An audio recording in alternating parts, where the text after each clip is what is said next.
Coucou les amis, je vous retrouve avec l'étude de la carte composite du couple donc Ben Affleck et Jennifer Lopez. Alors, une carte composite, ça fait partie des techniques qu'on utilise pour analyser un couple. Et disons que on considère que c'est une étude un peu plus poussée du couple. La première étape, ça va être d'analyser ce qu'on appelle une synastrie. Donc quand on pose un thème sur un autre et enfin le thème A, on le pose sur le thème B et inversement, et on analyse un petit peu les liens entre les deux thèmes ainsi que les aspects, etc. Les cartes composites dans l'histoire de l'astrologie, c'est récent et c'est très intéressant parce que ça nous permet de faire une carte du couple. Donc là, ce que vous voyez là, c'est la carte du couple des deux ensemble. Donc, ce qu'on fait, c'est qu'on prend les deux soleils, on fait un soleil, les deux Vénus, on fait une Vénus, etc. etc. et ça nous donne la carte composite. Les signes astrologiques ici vont pas être intéressants parce que c'est complètement mathématique. Il n'y a pas d'existence dans le ciel. Par exemple, là, vous voyez une Vénus qui a 28 degrés du Gémeaux. Ça n'a jamais existé. C'est juste qu'on a additionné les deux Vénus et ça nous a donné cette Vénus-là.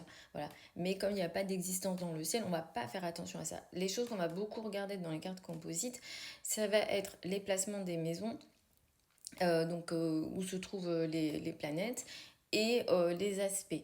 Donc moi je vais pas pouvoir faire une analyse là parce que très ultra complète, je vais pas pouvoir tout dire, mais je vais essayer d'aller à l'essentiel concernant voilà, l'énergie du couple, ce qui moi me paraît intéressant au vu de leur situation parce qu'effectivement ils se sont rencontrés jeunes, ils ont failli se marier jeunes, puis ils se retrouvent 20 ans plus tard. Donc clairement, il y a une situation, il y a une énergie karmique. Et d'ailleurs, on voit les nœuds qui se situent sur l'axe vraiment au niveau de l'ascendant, donc les nœuds lunaires. Le nœud sud étant proche de l'ascendant. Ça, c'est pas top, hein. Ça veut dire que déjà, il y a une énergie de perte concernant le couple. Avoir un nœud sud à l'ascendant, c'est pas génial. On va préférer un nœud nord qui va ici renforcer. Mais le nœud sud étant relié aux vies passées, effectivement, on peut considérer que peut-être ils se connaissaient d'anciennes vies. Donc ça peut être intéressant.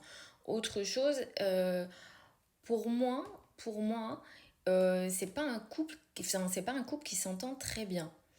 Parce que la lune va symboliser la femme dans un thème composite. Le soleil va symboliser l'homme ici. Et on a, si vous regardez bien, la lune qui fait un carré au soleil. Donc en fait, quand on crée la carte du couple, ce qui symbolise l'homme et ce qui symbolise la femme créent ensemble, enfin, il y a un aspect dissonant. Donc ça, c'est moyen. On va préférer qu'il y ait un aspect positif entre les deux, enfin, entre l'homme et la femme dans un thème composite. Ensuite, Jupiter étant à côté de la Lune, c'est un couple qui donne beaucoup d'émotions à la femme. Donc Jennifer Lopez, elle a dû, elle a dû, elle a dû ressentir énormément d'émotions en étant avec Ben Affleck. C'est ce qui peut-être a fait qu'elle s'est attachée à lui. Et aussi, ce qui est très intéressant, c'est que Jennifer Lopez, elle a son soleil dans la 10, en maison 10. Donc c'est une femme qui a besoin de briller en carrière et en société. Et là, dans ce couple-là, elle se retrouve à la maison. Voilà, la lune vraiment proche du milieu du fond du ciel, pardon, et qui indique que la femme de ce couple se situe à la maison ou gère le foyer, etc. Ce qui est aussi intéressant, c'est le soleil, donc qui symbolise l'homme, se trouve dans la 12. L'homme de ce couple vit des situations soit d'isolement, soit des situations karmiques, des choses qu'il n'arrive pas à contrôler, et entre guillemets, il est un peu dans l'ombre de ce couple. Alors sur la deuxième rupture là qu'ils ont eue, le côté, enfin il y en a, enfin les fans de Jennifer Lopez ont dit peut-être qu'il n'a pas réussi à supporter elle, sa lumière ou le fait que voilà, elle attire beaucoup l'attention. C'est vrai que je crois que même le premier mariage n'avait pas pu avoir lieu à cause des paparazzis ou quelque chose comme ça.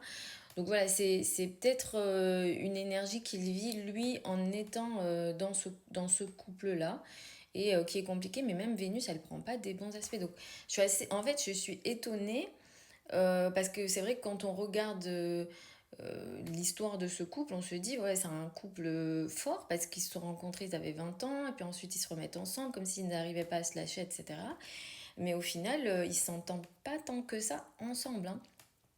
Parce que, enfin, selon l'astrologie, attention, ça se trouve, on est à côté de la plaque, je suis à côté de la plaque, et l'astrologie, ce n'est pas une science exacte, mais sur le plan astrologique, honnêtement, c'est pas un couple qui s'entend très bien.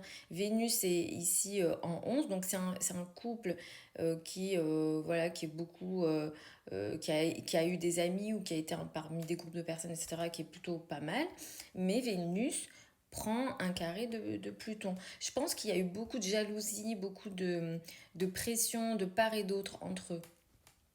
Je pense qu'il y a vraiment eu ça. Et lui, clairement, il trouve pas sa place dans ce couple-là.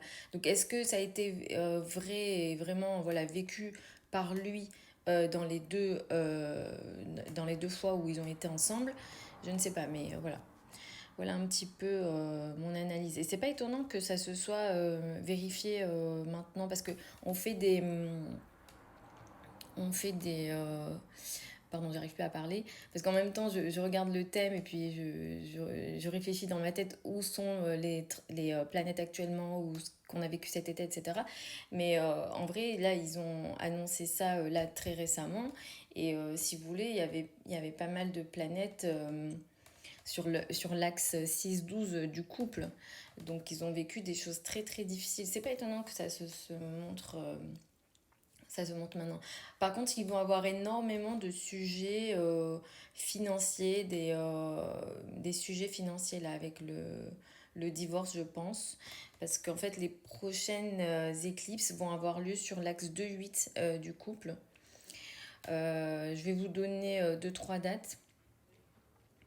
Mais surveillez ce qui peut se passer en lien avec ce couple et leur divorce en avril, non, pardon, le 29 mars, autour du 29 mars 2024, parce qu'en gros, l'éclipse du 29 mars va avoir lieu sur le chiron natal du couple. J'ai l'impression qu'il va y avoir une actualité très compliquée au mois de mars les concernant sur le plan financier, surtout finances en commun.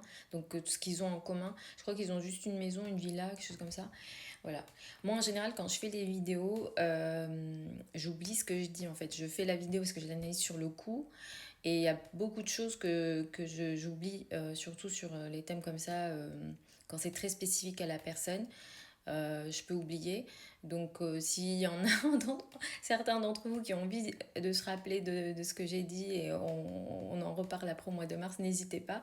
Parce que moi, c'est sûr et certain que je vais oublier vu le nombre d'analyses que je fais. Et puis voilà. Franchement, je fais l'analyse sur le coup. Après, j'oublie ce que j'ai dit, pour qui je l'ai dit surtout. Donc voilà, en tout cas, les thèmes composites, c'est vraiment passionnant en astrologie parce qu'on sort autant la carte du couple, mais on peut faire aussi des prédictions dessus. Donc voilà, après là, on fait ça pour le couple, mais on peut faire ça pour les relations maman-enfant, entre collègues, entre associés, etc., etc. Voilà les amis, j'espère que ça vous a plu. Vous avez mon lien vers mon site internet si vous souhaitez une consultation privée avec moi. Les délais de consultation actuels sont entre 2 et 3 semaines pour celles et ceux qui veulent apprendre l'astrologie avec moi. Et la prochaine session de formation démarre dans quelques jours. En réalité, ça démarre dans 2 jours, dans 2-3 jours. Donc c'est le 4 septembre. Vous avez le programme de la formation sur le site internet ainsi que les modalités d'inscription. Je vous embrasse et puis je vous retrouve lors d'une prochaine vidéo.